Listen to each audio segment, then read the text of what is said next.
Hi, it's nice to meet you. I'm Leslie Karpiuk, and I am one of your child's elective teachers. This is my 18th year teaching, my 11th year in Carmel Clay Schools, and my 7th year at Carmel Middle School. These first few weeks we've been getting to know each other. Your child has been getting to know me, and I've been getting to know them. My number one priority is making sure that my classroom environment is welcoming and that all students feel loved and cared about and that they look forward to coming to class.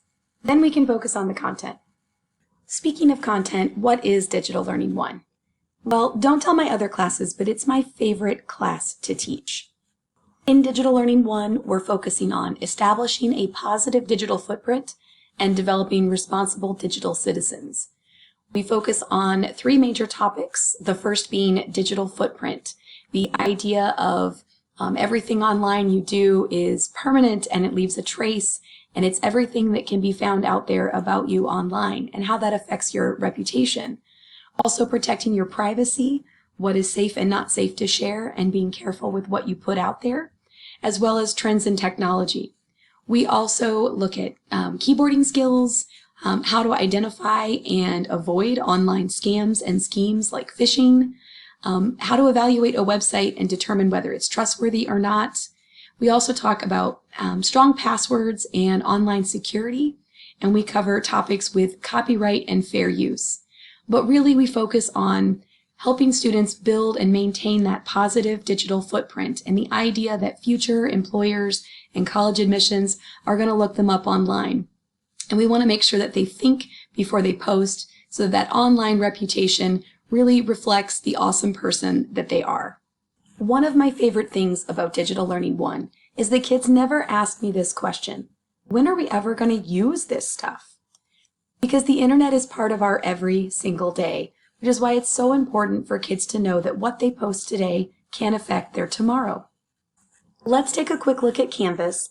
My Canvas page is laid out just like every other teacher's Canvas page, and I have the same 3 buttons across the bottom of the home page.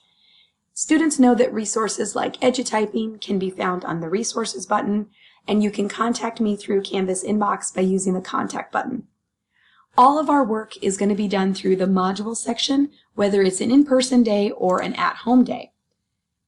I lay out my modules in a way where the most recent module should be at the top, and they're kind of by like little units or lessons. For example, the first week of school, the first 2-day cycle, because I see kids in person, and then the second day they're at home and they're doing the work for me, and then they come back every other day. So I see them every other day, and we do a new lesson in class, and then the next day they're at home.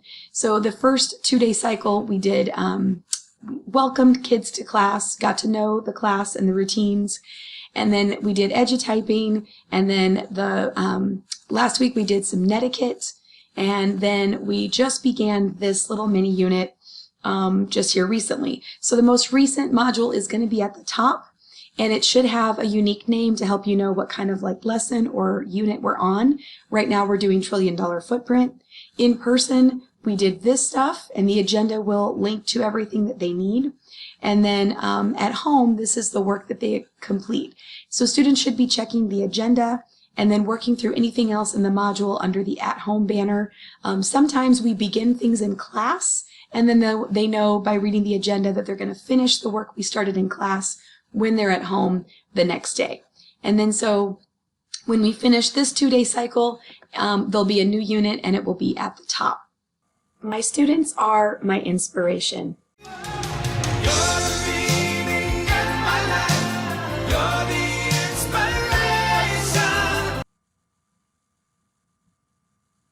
Thank you for your patience and support and understanding as we've navigated this new normal of the hybrid schedule together. We will figure this out, and we will continue to learn as we go, and you are truly appreciated. Please don't hesitate to reach out if you have any questions or concerns, or if something doesn't make sense. I make mistakes too. Here's to an awesome quarter and a great school year. Take care.